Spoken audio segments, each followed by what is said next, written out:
प्यारे दोस्तों, ये कहानी एक आशिक जिन की है। वह एक खूबसूरत लड़की के प्यार में पड़ जाता है। फिर उस लड़की के साथ कुछ ऐसा करता है जिसको देखकर आपके होश उड़ जाएंगे। इस कहानी को पूरा देखने के लिए आपसे गुजारिश है कि वीडियो के आखिर तक लाजमी बने रहे। अगर आप हमारे इस चैनल पर नए हैं तो सब्सक्राइब कर बेल नोटिफिकेशन को ऑन कर ले, ताकि हमारी अद्भुत और नई नई कहानियां आप तक पहुंच सके। तो दोस्तों, बिना देर किए कहानी शुरू करते हैं। यह कहानी गुलाबसा की है, जो देखने में बहुत खूबसूरत लड़की थी। वह हमेशा की तरह साफ कपड़े और महंगे इत्र लगाती थी, और गांव से दूर एक पहाड़ था जहां अक्सर गुलाबसा जाती थी। उसे वहां अच्छा महसूस होता था। उसकी अम्मी हमेशा समझाती रहती कि यह इत्र हर वक्त मत लगाया करो, पर गुलाबसा हमेशा खूबसूरत दिखना चाहती थी। एक दिन वह उसी पहाड़ पर बैठी थी जब एक रूह उसे देख रहा था। वह एक जिन्न था। गुलाबसा की पाक खुशबू से वह आशिक हो गया। उसने कभी भी लड़की को नहीं देखा था। फिर उस जिन्न ने गुलाबसा के साथ जो किया वह हैरान कर देने वाला था। गुलाबसा लालची थी और उसने जिन्न के साथ रहने का फैसला किया, क्योंकि वह बहुत गरीब घर की थी और जिन्न ने उसे दौलत का लालच दिया। शहर की सबसे पुरानी और तंग गलियों के आखिर में एक छोटा सा जर्जर मकान था, जिसकी दीवारें वक्त के थपेड़े खाकर अपनी असली रंगत खो चुकी थी। इसी मकान में गुलाबसा अपनी अम्मी और अपाहिज अब्बा के साथ रहती थी। गुलाबसा जैसा नाम वैसा ही उसका हुस्न। उसकी आंखें गहरी झील की तरह थीं, त्वचा जैसे चांदनी में नहाई हो, और उसके होठों पर हमेशा एक हल्की सी मुस्कान रहती थी, जो देखने वाले का दिल मोह लेती थी। पर उसकी खूबसूरती जितनी बेमिसाल थी, उतनी ही गहरी उसकी अपनी दुनिया की ख्वाहिशें थीं। गुलाबसा को इत्र से इश्क था, एक ऐसा इश्क जो जुनून की हद तक पहुंच चुका था। उसकी अम्मी सकीना दूसरों के घरों में झाड़ू पोछा करके जो कुछ कमा पाती थी, उससे घर का चूल्हा मुश्किल से जलता था। उसके अब्बा रहमत अली एक हादसे में अपनी दोनों टांगें गंवा चुके थे, और अब एक पुरानी चारपाई ही उनकी दुनिया थी। लेकिन गुलाबश को इन मजबूरियों से कोई वास्ता नहीं था। उसे बस नए नए इत्र चाहिए थे, खास तौर पर वो जो गुलाब ए सिराज के नाम से मशहूर था। उसकी खुशबू ऐसी थी कि हवा भी एक पल को ठहर जाए। अम्मी, मेरा इत्र खत्म हो गया है, वह अक्सर अपनी मां के काम से लौटने पर कहती, जबकि सकीना पसीने में तरबतर थकी हारी होती। बेटी, अभी पिछले हफ्ते ही तो लाई थी, घर में आटा खत्म है, अब्बा की दवा लानी है। तू भी तो कुछ समझ, सकीना बेचारी से कहती। मुझे नहीं पता मेरी सहेलियां कितना बंठन कर रहती हैं। इतना कहकर मुंह फुलाकर बैठ जाती। उसकी जिद के आगे सकीना हर बार हार जाती और अपनी किसी जरूरत को मारकर उसके लिए इत्र की शीशी ले आती। गुलाब शाह का ज्यादातर वक्त अपनी सहेलियों यास्मीन और चांदनी के साथ घूमने में गुजरती। वे तीनों शहर के बाजारों में घूमती, हंसती, खिलखिलाती और आने जाने वालों पर अपनी खूबसूरती का जादू चलाती। शहर के बाहर एक वीरान पहाड़ी थी, जिसे लोग जिन्न वाली पहाड़ी कहते थे। बारे बूढ़े कहते थे कि वहां सदियों से एक ताकतवर जिन्न कैद है, और शाम ढलने के बाद उधर कोई नहीं जाता। यह बात गुलाबसा के लिए सिर्फ एक मजाक थी। वह अक्सर अपनी सहेलियों को वहां जाने के लिए उकसाती। तुम लोग डरपोक हो, वह हंसकर कहती। कैसा जिन्न, सब मनग्रंथ बातें हैं। उसकी अम्मी ने उसे 1000 बार उस पहाड़ी की तरफ जाने से मना किया था। गुलाबसा, उस तरफ मत जाया कर, वह जगह अच्छी नहीं है, वहां की हवा में भी कुछ अजीब है। लेकिन गुलाबसा सुनती किसकी थी? मां की बातें उसे पुरानी और बकवास लगती थीं।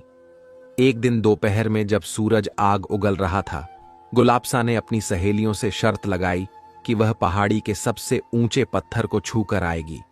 मत जा गुलाबसा, अम्मी जान जाएंगी तो बहुत नाराज होंगी। साहिबा ने उसे रोकने की कोशिश की, कुछ नहीं होता कहकर गुलाबसा ने अपनी कलाई पर गुलाब सिराज की कुछ और बूंदें छिड़की और पहाड़ की तरफ चल दी। हवा तेज थी और उसके इत्र की महक चारों ओर फैल रही थी। जैसे जैसे वह पहाड़ी के करीब पहुंची, हवा में एक अजीब सी खामोशी घुल गई। चिड़ियों की चहचहाहट बंद हो गई और हवा में एक सर्द एहसास था। उसने शर्त पूरी करने के लिए सबसे ऊंचे पत्थर को छुआ और मुस्कुराते हुए वापस लौटने लगी।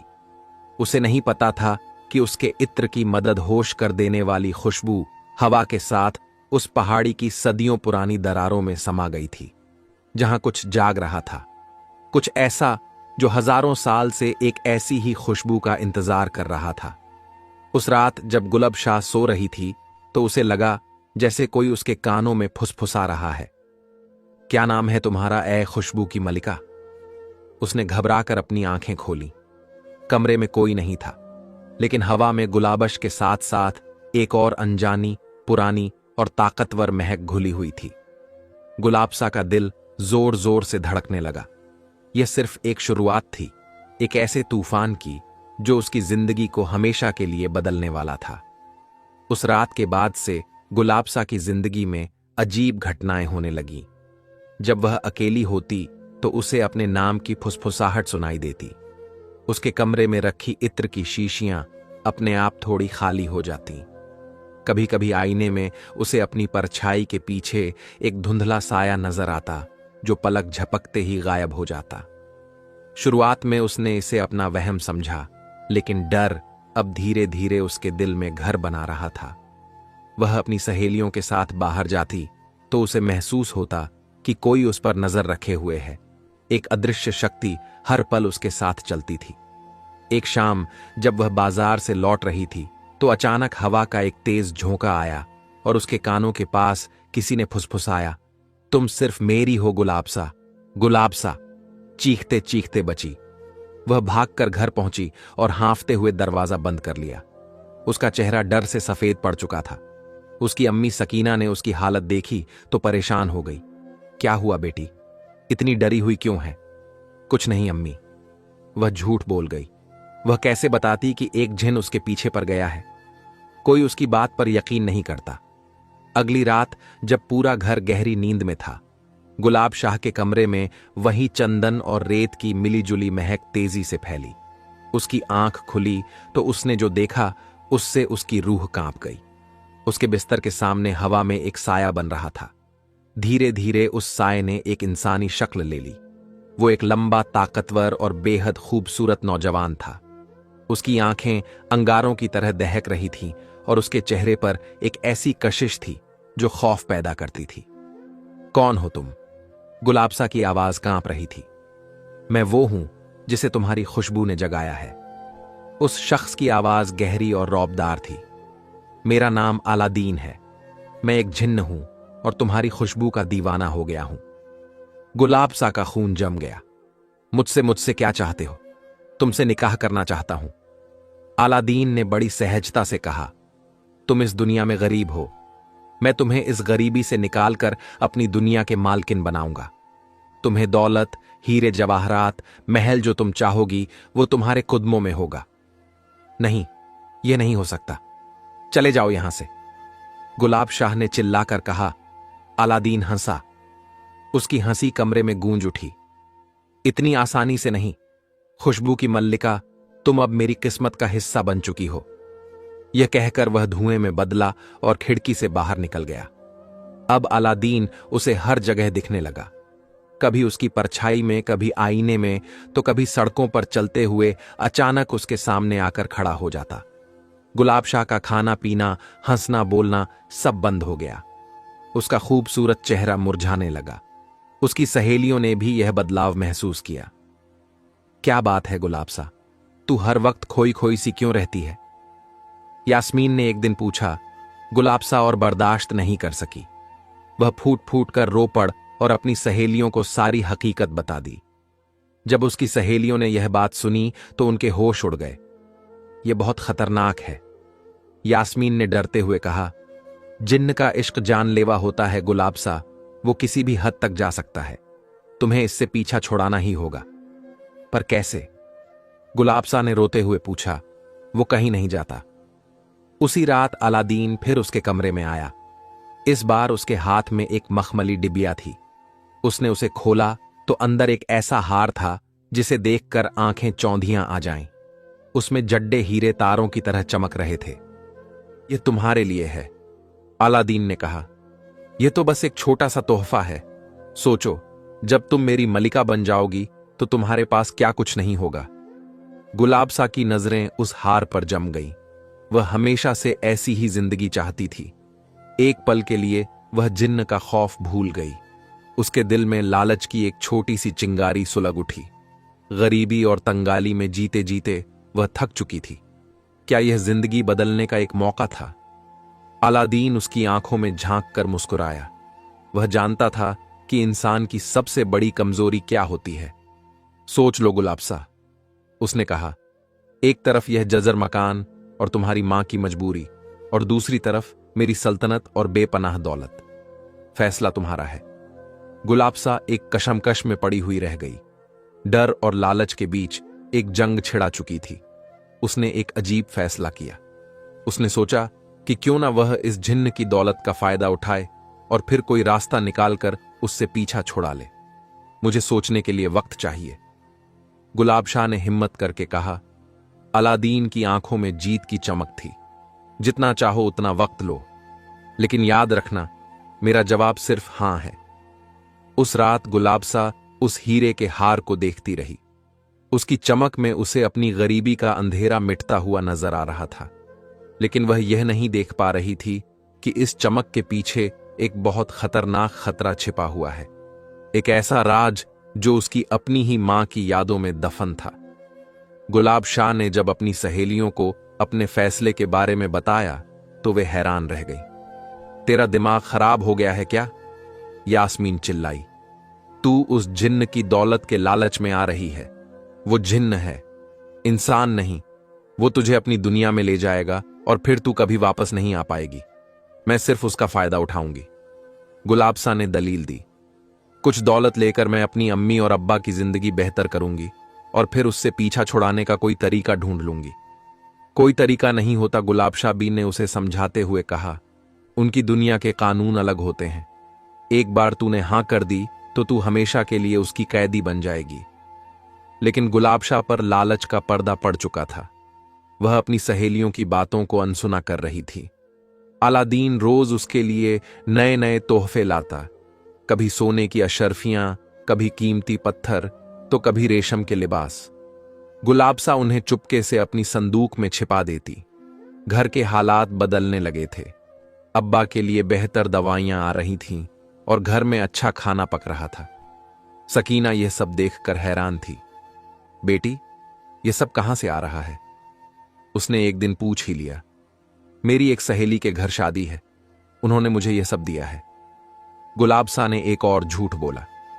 सकीना चुप हो गई, लेकिन उसका दिल किसी अनहोनी की आशंका से कांप रहा था।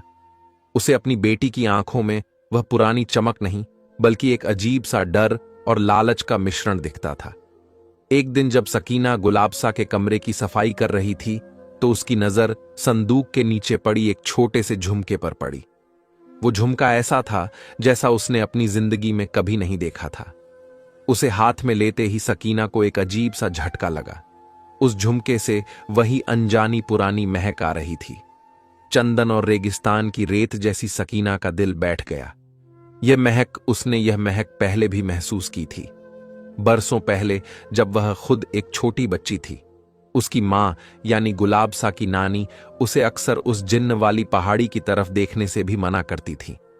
वह कहती थी, वहां अलादीन कैद है, एक ऐसा जिन्न जिसे हमारे खानदान की एक औरत ने अपनी समझदारी से कैद किया था। वह सिर्फ एक ही चीज पर दीवाना होता है, गुलाब शिराज की खुशबू पर। सकीना की नानी उसे बताती थी कि गुलाब शिराज सिर्फ एक इत्र नहीं है, यह उनके खानदान का एक राज है। इसे बनाने की तरकीब सिर्फ उनके खानदान की औरतों को पता थी।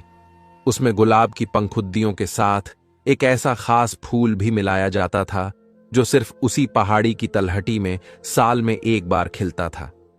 वह फूल जीनों को अपनी तरफ खींचता भी था और अगर उसे सही तरीके से इस्तेमाल किया जाए तो उन्हें कमजोर भी कर सकता था। सकीना की मां ने उसे वह तरकीब सिखाने की कोशिश की थी, लेकिन सकीना को इन बातों में कभी दिलचस्पी नहीं रही। उसने इसे अपनी मां का वहम समझा, लेकिन आज उस झुमके से आती महक और गुलाब सा का बदला हुआ बर्ताव देखकर उसे सब कुछ याद आने लगा। उसकी मां की चेतावनी उसके कानों में गूंज रही थी। वह भागकर गुलाबसा के पास गई, जो अपनी सहेलियों के साथ जाने की तैयारी कर रही थी। गुलाबसा, सच बता, यह सब कहां से आ रहा है? क्या तू उस पहाड़ी पर गई थी? गुलाबसा अपनी मां की आंखों में झांक कर घबरा गई। आज उनकी आंखों में गुस्सा नहीं, बल्कि गहरा खौफ था। वह और झूठ नहीं बोल पाई और उसने रोते रोते अपनी मां को सब सच बता दिया। सकीना के पैरों तले जमीन खिसक गई। हे अल्लाह, वही हुआ जिसका डर था। वह बदबद, वही जिन्न अलादीन, वो आजाद हो गया। आपको कैसे पता? गुलाबसा हैरान थी। तब सकीना ने उसे वह राज बताया जो बरसों से उनके खानदान में दफन था। उसने बताया कि कैसे उसकी परदादी ने अपनी अक्लमंदी से जरकान को उसी पहाड़ी में कैद कर दिया था। अलादीन को कैद करने के लिए उन्होंने उसी खास फूल का इस्तेमाल किया था। उसे एक खास तरीके से जलाकर उसके धुएं से अलादीन को कमजोर कर दिया गया था। तेरी नानी मुझे हमेशा कहती थी कि गुलाब ए शिराज का इस्तेमाल बहुत सोच समझ करना। इसकी खुशबू जितनी दिलकश है, उतनी ही खतरनाक भी। ये सोए हुए तूफान को जगा सकती है, और तूने वही किया बेटी, तूने उसे जगा दिया। गुलाब शाह को अपनी गलती का एहसास हुआ। उसका लालच उस पर भारी पड़ चुका था। वह सिर्फ दौलत चाहती थी, लेकिन उसने अपनी जान एक बहुत बद खतरे में डाल दी थी। अब क्या होगा अम्मी? उसने रोते हुए पूछा। अब हमें उसे वापस भेजना होगा, सकीना ने अपनी आंखों में आंसू लिए हुए कहा, लेकिन उसकी आवाज में अब एक मजबूती थी। मुझे अपनी मां की बताई हुई बातें याद करनी होंगी। वह खास फूल इसी मौसम में खिलता है। हमें उसे ढूंढना होगा, और इससे पहले कि अलादीन तुझे हमेशा के लिए ले जाए, हमें उसे रोकना होगा। उसी वक्त कमरे का तापमान अचानक गिर गया और हवा में अलादीन की आवाज गूंजी। अब बहुत देर हो चुकी है सकीना। गुलाब शाह ने मेरा तोहफा कबूल कर लिया है। अब वह सिर्फ मेरी है। कल रात चांद पूरा होगा और मैं उसे अपनी दुनिया में ले जाऊंगा। कोई उसे नहीं रोक सकता। गुलाबसा और सकीना ने एक दूसरे को खौफ से देखा। उनके पास सिर्फ एक रात का वक्त था, एक रात जिसमें उन्हें सदियों पुराने एक राज को इस्तेमाल करके एक ताकतवर जिन्न का मुकाबला करना था। अलादीन की धमकी के बाद घर में एक भयानक खामोशी छा गई। रहमत अली, जो अब तक खामोशी से सब सुन रहे थे, उनकी आंखों में भी बेबसी के आंसू थे। वह अपनी बेटी को बचाना चाहते थे, लेकिन जिस्मानी तौर पर मजबूर थे। सकीना ने अपनी बेटी का हाथ थामा और बोली, डर मत गुलाबसा, अल्लाह ने अगर मुसीबत दी है तो उससे निकलने का रास्ता भी दिया होगा। हमें हिम्मत से काम लेना होगा। सकीना को याद आया कि उसकी मां एक पुरानी संदूक को बहुत संभाल कर रखती थी। वह भागकर स्टोर रूम में गई और धूल में लिपटी उस संदूक को बाहर निकाली। कांपते हाथों से जब उसने उसे खोला तो अंदर कुछ पुरानी हाथ से लिखी हुई किताबें और जड्डी बूटियों की पोटलियां थीं। एक किताब के पन्नों के बीच एक सूखे हुए फूल की तस्वीर बनी हुई थी। यही है, वह फूल है। सकीना की आंखों में एक उम्मीद की किरण जागी। इसका नाम नूर शहर है, यानी सुबह की रोशनी। मेरी मां कहती थी कि यह सिर्फ चांद की आखिरी रात और सुबह की पहली किरण के बीच के वक्त में ही खिलता है। किताब में उसे जलाने का तरीका भी लिखा था। उसे मिट्टी के एक खास बर्तन में चंदन की लब्धि और लोबान के साथ जलाना था। उसके धुएं में एक ऐसी ताकत थी जो जिन्न की शक्तियों को खींच लेती थी और उसे कमजोर बना देती थी। लेकिन एक शर्त थी, यह सब उसी जगह करना था जहां जिन्न सबसे ज्यादा ताकतवर हो, यानी जिन्न वाली पहाड़ी पर। यह तो खुदकुशी करने जैसा है। अम्मी, गुलाबसा ने डरते हुए कहा। वो मुझे वहां देखते ही उसे वहां बुलाना ही पड़ेगा। सकीना ने समझाया, हमें उसे धोखे से वहां लाना होगा। तुझे ऐसा बर्ताव करना होगा जैसे तू उसके साथ जाने के लिए तैयार है। जब वह अपनी जीत के नशे में होगा और पूरी तरह से बेफिक्र होगा, तभी हम अपना काम कर पाएंगे। गुलाबसा की रूह कांप गई। यह एक बहुत बद खतरा था। अगर उनका नुकसान उल्टा पड़ा तो अलादीन उसे पल भर में खत्म कर सकता था। लेकिन अब उसके पास कोई और चारा नहीं था। अपनी मां के चेहरे पर यकीन और अपने अपाहिज अब्बा की बेबसी देखकर उसे हिम्मत मिली। यह लड़ाई सिर्फ उसकी नहीं बल्कि उसके पूरे परिवार की थी। रात गहरी होने लगी। सकीना और गुलाबसा ने तैयारी शुरू कर दी। सकीना ने अपनी मां की बताई हुई जद्दी बूटियों को पीसना शुरू किया और गुलाबसा मिट्टी का बर्तन तैयार करने लगी। आधी रात के करीब अलादीन गुलाबसा के कमरे में जाहिर हुआ। आज वह पहले से भी ज्यादा शानदार लग रहा था। तैयार हो मेरी मल्लिका? उसने मुस्कुराते हुए पूछा। गुलाबसा ने गहरी सांस ली और अपनी जिंदगी का सबसे मुश्किल अभिनय शुरू किया। उसने नजरें झुकाकर शर्माते हुए कहा, हां, मैं तैयार हूं, लेकिन मेरी एक आखिरी ख्वाहिश है, हुक्म करो। अलादीन ने कहा, मैं इस शहर को, इस घर को आखिरी बार देखना चाहती हूं। मैं आपके साथ उसी पहाड़ी से जाना चाहती हूं जहां हमारी पहली मुलाकात हुई थी। गुलाबश ने कांपती आवाज में कहा। अलादीन हंसा, कैसी दीवानगी है, लेकिन तुम्हारी हर ख्वाहिश पूरी होगी। वह गुलाब शाह के धोखे से अनजान था। उसे अपनी ताकत पर पूरा भरोसा था। जैसे ही वे घर से निकलने लगे, सकीना ने गुलाबसा के हाथ में एक छोटी सी पोटली थमा दी। यह नूर शहर के बीजों की पोटली है। अगर मौका मिले तो इसे उसकी आंखों में फेंक देना। कुछ पल के लिए ही सही, यह उसे आंधा कर देगी। गुलाबसा ने पोटली अपनी मुट्ठी में भी ली। पहाड़ी पर पहुंचते ही हवा सर्द हो गई।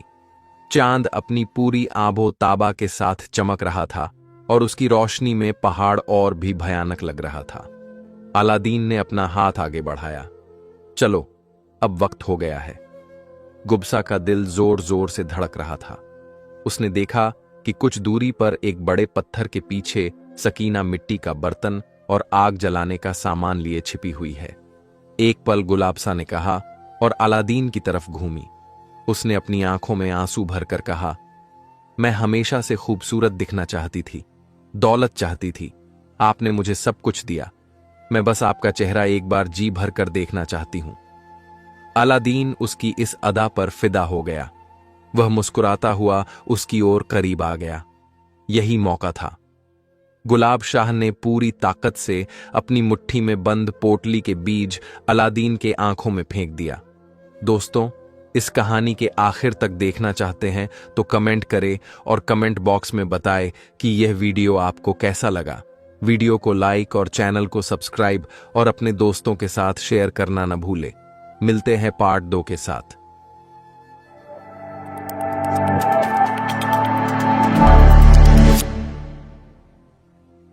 प्यारे दोस्तों, यह कहानी एक ऐसे गांव की है जहां हर घर में जब बेटी जवान हो जाती थी तो उस लड़की को जिन्न के हवाले कर दिया जाता था। लोग कहते हैं, अगर ऐसा ना करो तो 100 दिन जिन्न कहर बरसाएगा। खेत जलेंगे, बच्चे मरेंगे और पूरी बस्ती उजड़ जाएगी।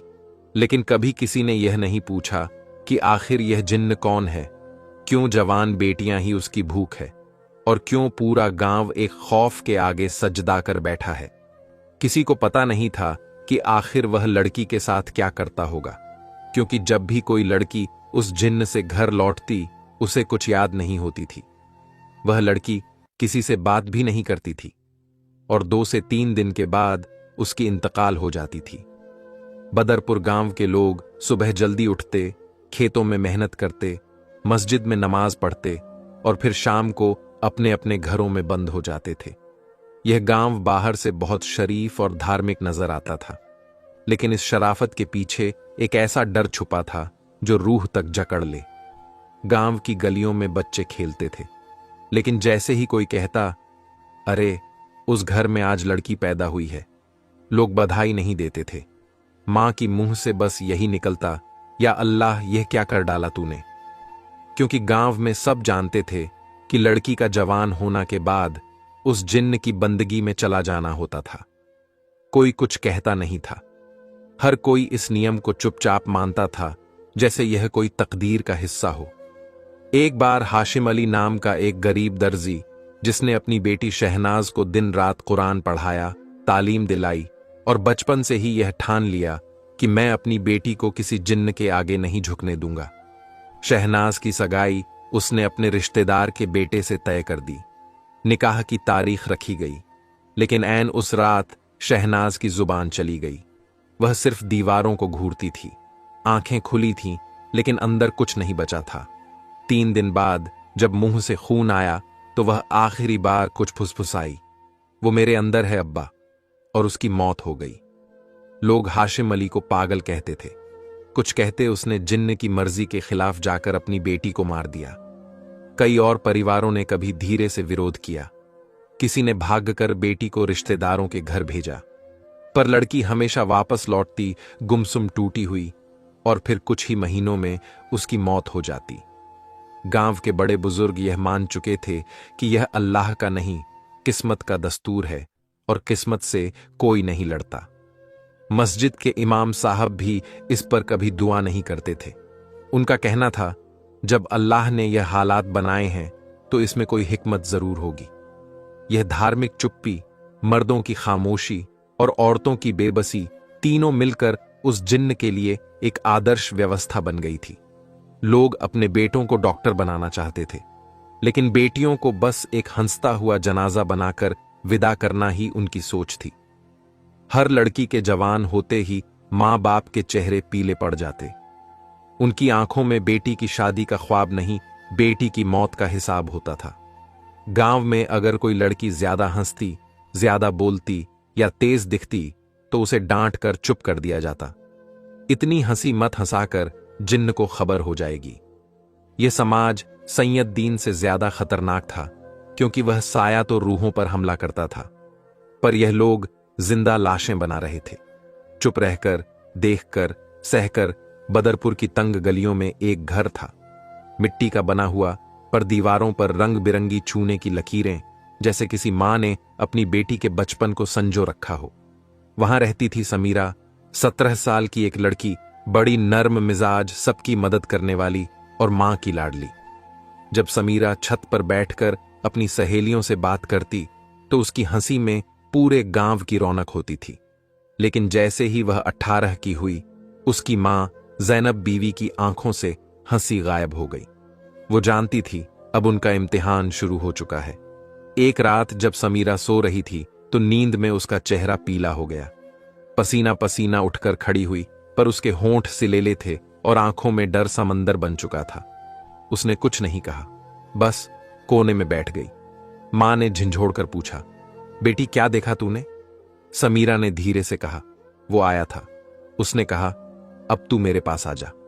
उस दिन के बाद से समीरा ने खाना कम कर दिया, बोलना बंद कर दिया, और उसकी हंसी जो पूरे मोहल्ले की जान थी, वह हमेशा के लिए खो गई।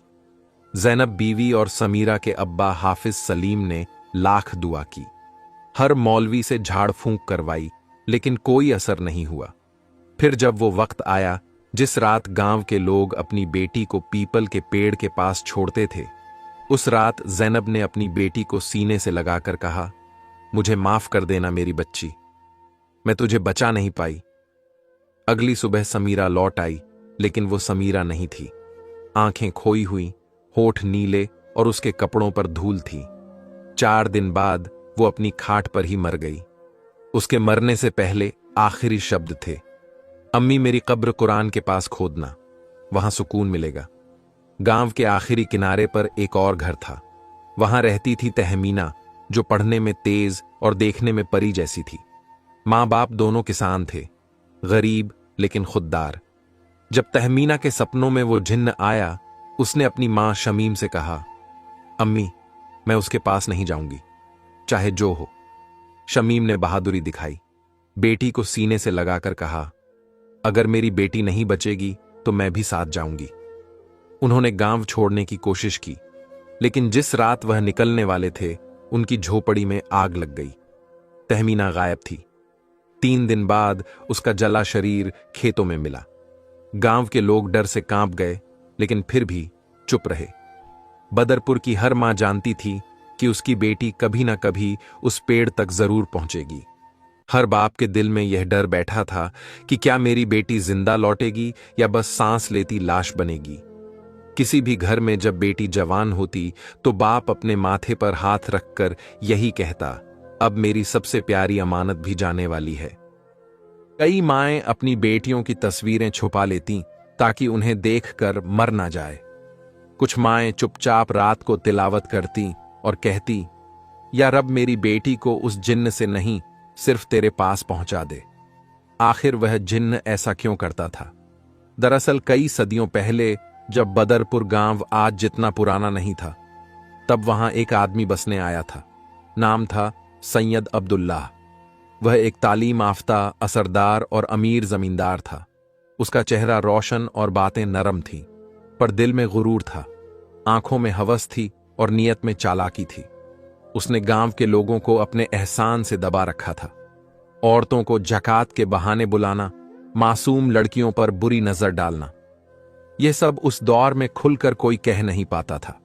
वह अक्सर खुद को औलाद रसूल बताकर लोगों से इज्जत वसूलता, लेकिन उसका असली चेहरा रूहानी नहीं, शैतानी था। गांव के बाहर एक पहाड़ी की तलहटी में एक पुरानी दरगाह थी, हजरत हमीद शाह रहमतुल्लाह अलैह की। वहां के बुजुर्ग और मजलूम औरतें दुआ मांगने जाते थे। एक बार एक लड़की जुबैदा, जो सैयद अब्दुल्लाह की हवस का शिकार हुई थी, वहां पहुंची और तड़पते हुए कहा, या अल्लाह, अगर तेरी जमीन पर ऐसे जालिम महफूज हैं तो तेरी रहमत किस काम की? मुझे मौत मंजूर है, पर यह शैतान अब किसी मासूम को ना छू सके। वह वहीं सिजदे में दम तोड़ गई। उसी वक्त दरगाह के बुजुर्ग हजरत हमीद शाह ने अल्लाह से फरियादी अंदाज में कहा, ए रब्बुल इज्जत, अगर यह शख्स तेरे बंदों की आबरू को खेल समझता है तो उसे ऐसी सजा दे जो दुनिया और आखिरता का दोनों में इबरत बन जाए। उस रात सैयद अब्दुल्ला की हालत बिगड़ गई। उसके जिस्म पर ना दिखने वाले जख्म उभरने लगे। उसकी आवाज बदलने लगी और चेहरा स्याह होने लगा। लोग डर कर भागने लगे। 3 रातों तक वह चिल्लाता रहा, मैं कौन हूं? मुझे बचाओ, मेरी आंखों में आग है। फिर एक तूफानी रात में वह गायब हो गया। सुबह दरगाह के पास एक काला धुआं मंडरा रहा था, और उसी दिन से गांव की औरतों ने कहना शुरू किया, सैयद अब्दुल्लाह अब जिन्न बन चुका है। अल्लाह की बद्दुआ और हकदारों की आह ने उसे शैतान बना दिया। कहते हैं उसकी रूह को चैन नहीं मिला, हवस उसकी फितरत बन गई, और अब वो हर उस लड़की पर कब्जा करता है जो जवान होती है, शायद इसलिए कि वह जानता है जिस बेगुनाह जुबैदा ने उसकी रूह को लानत बनाया था, वह भी एक लड़की थी। उसका नया नाम पड़ा सैयद्दीन जिन्न। गांव के लोगों ने मस्जिद में इकट्ठा हुए अल्लाह से बहुत दुआ किया कि हमें इस जिन्न से निजात दे और गांव के हमारे बहन बेटियों को हिफाजत फरमाए। गांव में एक टूटा फूटा घर था। दीवारें गिरी हुई, छत से पानी टपकता, लेकिन उसके अंदर का माहौल सुगंधित होता था इबादत और सब्र से। वहां रहते थे शरीफ अहमद और उनकी बीवी फातिमा, जिनकी शादी को 10 साल हो चुके थे, लेकिन अब तक कोई औलाद नहीं हुई। गांव की औरतें ताने मारती, फातिमा, तू कौन सी गुनहगार है जो रब तुझ पर रहम नहीं करता? शरीफ तो नेक है, तुझसे ही कमी है। लोग तो यह भी कहते कि फातिमा बांझ है। शरीफ अहमद बेहद गरीब था, किसी के खेत में मजदूरी करता, लेकिन एक पाई भी फालतू ना खाता। मस्जिद की सफाई करता और हर सुबह सूरज से पहले फज्र की नमाज पढ़ता। फातिमा के गम को समझते हुए हर रात अल्लाह से सिर्फ एक दुआ करता, या अल्लाह, अगर तू हमें औलाद नहीं भी देगा तो भी तेरा शुक्र पर अगर बेटी दे तो ऐसी दे जो इस गांव की आंखें खोल दे। एक रात फातिमा को बहुत तेज बुखार आया, पूरा जिस्म कांपने लगा। डॉक्टर नहीं था। शरीफ ने कंबल ओढ़ाकर बस तिलावत की आवाज जलाकर उसके पास बैठा दिया। सुबह हुई तो बुखार उतर चुका था और फातिमा की आंखों से आंसू बह रहे थे।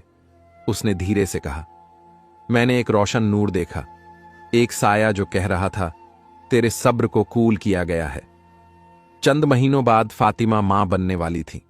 गांव में यह बात किसी चमत्कार से कम नहीं थी। और फिर हुआ वो पल, एक छाछ जैसी बच्ची ने इस दुनिया में कदम रखा। आयशा नाम रखा गया, और नाम सुनते ही लगता था जैसे नूर उसकी आंखों में उतरता हो। लोग उस बच्ची को देखकर चौंकते थे, इतनी खूबसूरत कि कोई नजरें ना मिला सके। लेकिन शरीफ और फातिमा का प्यार उसकी शक्ल से नहीं, उसके रब से जुड़े होने से था। आयशा जब पहली बार कुरान की तिलावत करने बैठी तो उसकी आवाज में ऐसा सुकून था कि फातिमा झाड़ छड़ रोने लगी। उसने कहा, मेरे रब ने मुझे वो दिया है जो किसी औलाद से ज्यादा है, एक रूहानी अमानत। आयशा का चेहरा देखकर गांव की बुजुर्ग औरतें कहती, इस बच्ची की आंखों में कुछ है, यह आम नहीं है। और एक दिन जब आयशा ने सूरह रहमान की तिलावत खुले आसमान के नीचे की, तो वो आवाज सीधे उस जिन्न सैयदीन के कानों तक जा पहुंची। वो कांप गया। सदियों से जिसे सिर्फ जवान लड़कियों का डर चाहिए था, आज एक बच्ची की तिलावत ने उसकी रूह को हिला दिया। आयशा जब छोटी थी तो खिलौनों से ज्यादा कुरान के पन्ने उसके दिल को भाते। उसकी मां फातिमा उसे रोज सुबह उठाकर वजू कराती और वो मस्जिद के किनारे बैठकर धीरे धीरे सूरह यासीन पढ़ा करती। उसकी नन्ही सी आवाज में इतनी मिठास होती कि पड़ोस की औरतें आकर उसके पास बैठ जाया करती। कोई उसे फरिश्ता कहता तो कोई नूर की लड़की। बेटी को हिजाब में रखो ताकि वह दुनिया की नजरों से नहीं, अल्लाह की नजरों से बड़ी बने। फातिमा अक्सर कहा करती, आयशा ने कभी हिजाब को बोझ नहीं समझा, बल्कि उसी में उसे इज्जत, ताकत और निजात नजर आती थी। शरीफ अहमद ने भले ही दुनिया की बड़ी तालीम ना ली हो, लेकिन उन्होंने आयशा को मदरसे में भेजा, जहां कुरान, हदीस और इस्लामी इतिहास की तालीम दी जाती थी। वो जब किसी गरीब बीमार औरत को देखती तो खुद जाकर दवाइयां ले आती। किसी औरत का शौहर नशे में हो तो उसे डांस बंधाती। बहन सब्र कर, यह आजमाइश है, लेकिन अल्लाह सब देखता है। उसकी बातें किसी मौलाना से ज्यादा असरदार होती थीं, क्योंकि वो इल्म के साथ दिल से बात करती थी। जब आयशा 16 की हुई तो वो उम्र थी जब जिन्न सयादीन किसी एक लड़की को चुनता था। गांव वाले डरने लगे, विस्पर शुरू हो गए। अगर इस बार जिन्न ने आयशा को मांगा तो क्या होगा? उसकी मां बाप तो इनकार नहीं कर पाएंगे ना। लेकिन सबको झटका तब लगा जब सैयदीन जिन्न ने वाकई आयशा का नाम लिया। गांव हिल गया।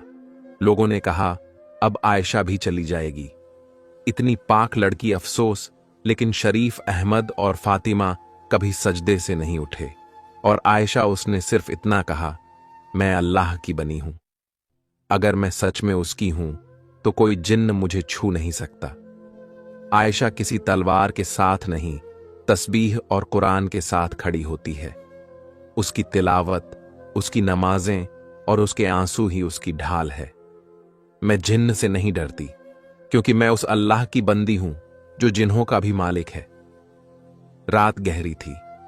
सैयदीन जिन्न की हवाओं में स्याही थी और डर का साया गांव के घरों पर भारी था। लेकिन उस रात एक कच्चे मकान के अंदर एक लड़की सजदे में थी। आयशा, उसने वुजू किया, हिजाब बांधा और तस्बीह उठाई, क्योंकि आज उसे अल्लाह के कलाम से लड़ाई लड़नी थी। अल्लाह, उसके सिवा कोई माबूद नहीं, जो हमेशा जिंदा और सबका सहारा है। जब सैयदीन पहली बार आयशा के सामने आया, उसकी आंखें आग जैसी लाल थीं, हवा में सड़ान थी। वो फुफकारते हुए बोला, मुझे यह लड़की चाहिए, यह मेरा हक्का है। लेकिन जैसे ही आयशा ने आयतुल कुर्सी की तिलावत शुरू की, उसकी आवाज रूह तक उतरने लगी। सैयदीन जिन्न की चीख फिजा में गूंजी। जब दुनिया जवाब नहीं देती, तब आसमान से जवाब आता है। जिस लड़की को गांव वाले डर से कुर्बान कर देते थे, उसी आयशा ने पूरे गांव को बचाया। बेटियां मिटा नहीं सकती, लेकिन जरूरत पड़ी तो जुल्म को मिटा सकती हैं। फातिमा की नमाजें सालों तक कबूल ना हुई। लोग ताने देते रहे, मगर जब अल्लाह ने सुना तो बेटी भी दी और उसे कौम की रहनुमा बना दिया। इबादत कभी भी बेकार नहीं जाती। अल्लाह इम्तिहान लेता है, लेकिन फिर इनाम भी सबसे बड़ा देता है। जिन्न का डर इसलिए नहीं था कि वो ताकतवर था, बल्कि इसलिए क्योंकि समाज खामोश था। जिस दिन एक लड़की ने आवाज उठाई, सिस्टम टूट गया। जुल्म तब तक रहता है जब तक इंसाफ वाले चुप रहते हैं। कभी कभी अल्लाह एक बेटी को पूरी उम्मत की रहनुमा बना देता है। बस जरूरत है उस पर भरोसा करने की और दुआओं को जिंदा रखने की, क्योंकि जहां दुआ है वहां रहमत है, और जहां रहमत है वहां जिन्न भी तौबा करता है। अगर यह कहानी आपके दिल को छू गई हो तो लाइक जरूर करें। आयशा जैसी लड़की के लिए क्या कहना चाहेंगे, कमेंट में जरूर लिखना, और ऐसी और कहानियों के लिए सब्सक्राइब करना ना भूलें। मिलते हैं एक और नई कहानी के साथ। तब तक के लिए अल्लाह हाफिज।